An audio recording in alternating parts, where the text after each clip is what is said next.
नमस्कार दोस्तों, चंद घंटे बचे हैं दिल्ली में चुनाव प्रचार बंद होने के। कल शाम 5 बजे के बाद चुनाव प्रचार बंद हो जाएगा। नरेंद्र मोदी जी ने, भाजपा शीर्ष नेतृत्व ने और यहाँ तक कि सांसद प्रत्याशियों ने भी अपनी तरफ से कोई कसर नहीं छोड़ी है चुनाव में मेहनत करने के लिए। अब नंबर आता है भारतीय जनता पार्टी के देवतुल्य कार्यकर्ताओं ने भी कोई मेहनत में कोई कमी नहीं छोड़ी है। उन कार्यकर्ताओं का जो लीलन के कुर्ते पहन के, सफ़ेद चिट्टे कपड़े पहन के, लंबी लंबी गाड़ियों में, फॉर्च्यूनरों में बैठ के घूम रहे हैं, अब भैया उनका नंबर है। अपने अपने बूथ पर काम करो।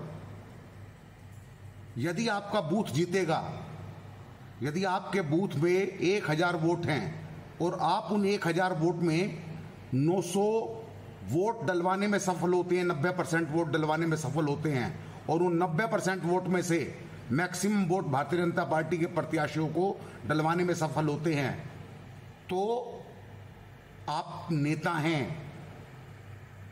नहीं तो कोई फायदा नहीं है।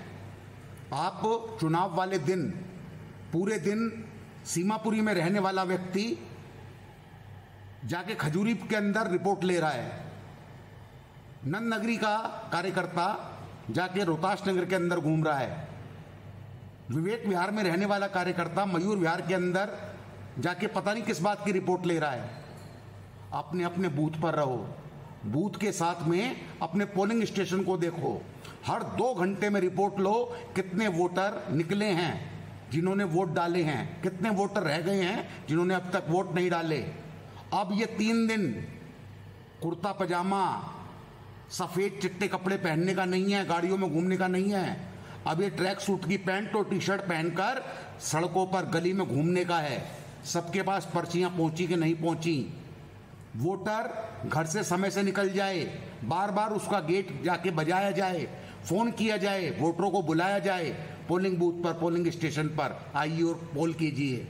किन मोदी के उन मुद्दों पर पोल कीजिए जिन पर भारतीय जनता पार्टी चाहती है। यदि ये सब करने में आप सफल होते हैं तो भारतीय जनता पार्टी के सारे प्रत्याशी अच्छे वो मार्जिन से जीतेंगे। और जो मोदी जी कहते हैं कि अब की बार 400 पार, तो 400 पार का नारा भी तभी सफल होगा तब हम ये कार्य करते हैं। कोई भी, चाहे वो जिला अध्यक्ष हो, चाहे वो जिले में रहने वाला कोई प्रदेश का पदाधिकारी हो, चाहे वो जिले के अलग अलग पदाधिकारी हों, सभी अपना जिम्मेवारी लें कि अपना बूथ जिताएंगे। बूथ के बाद अपना पोलिंग स्टेशन जिताएंगे। पोलिंग स्टेशन के बाद अपनी पार्षद की सीट जिताएंगे। पार्षद के बाद अपनी विधानसभा की सीट जिताएंगे। ये जिम्मेवारी रहनी चाहिए। भैया फैशन करने के लिए तो फैशन शो में जाने के लिए तो प्रदेश अध्यक्ष वीरेंद्र सचदेवा ही बहुत है, अकेले ही बहुत हैं तरह तरह की ड्रेस पहनने के लिए। अब कार्यकर्ताओं का समय है कि कार्यकर्ता फील्ड में आए और पूरे समय फील्ड में रहे।